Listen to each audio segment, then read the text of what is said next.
yemal fi nga war a yem leen ci promouvoir la religion def médiation bu amee problème politique entre les hommes politiques mais médiation judiciaire mënoo koo def bu amee ay problème justice du imaam yi ñoo régler problème justice fi wax na nekkee benn kooku sëriñ si seen place nekkul foofu ñun ñëpp a gëm sëriñ ñu gëm imaam yi ñu jiite diñu julee bu ñu dee yàlla na yéex di tudd suñu doom yi ñu fonk leen lool mais ku nekk ak sa domaine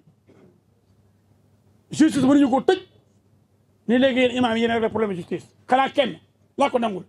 imam